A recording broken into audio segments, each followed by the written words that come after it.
So far you've solved equations of various kinds where two expressions are equal to each other.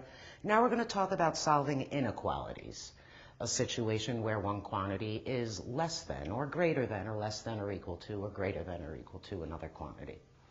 One of the first basic principles that you need to know is this addition property of inequality written right here.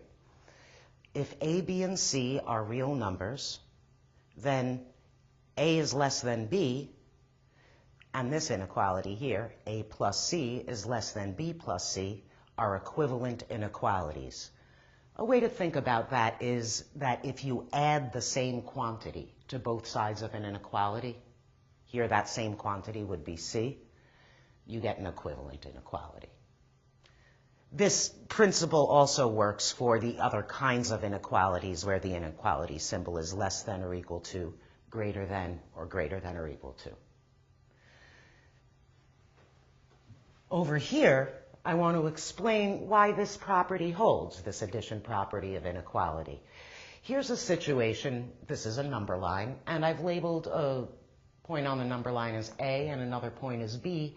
And with A to the left of B on the number line, A is less than B. If we were to add the same amount to both A and B to obtain A plus C and B plus C, we would be adding the same amount to both of them, and A plus C would be a little bit away from the C, from the A, and B plus C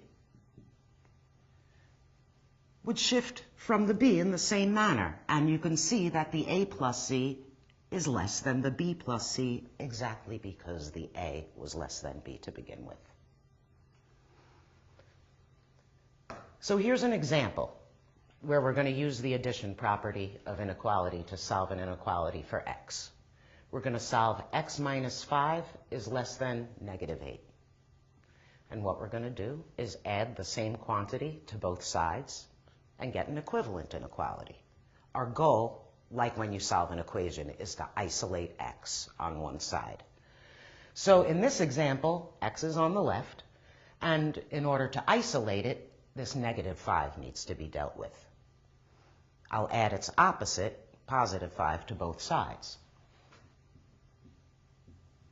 Add 5 on the left, add 5 on the right,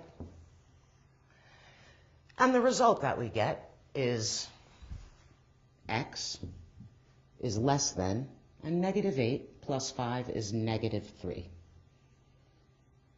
This inequality is equivalent to the original one, but now it's solved for x. And this is the solution. X is less than negative 3. On a graph of a number line, we put 0 here, negative 1, negative 2, negative 3. Positive numbers go this way. Here's negative 3, negative 4. This graph would look like this. Because it's strictly less than and not less than or equal to, I use a round parenthesis, and it's less than, so I shade to the left. And the interval notation would look like this.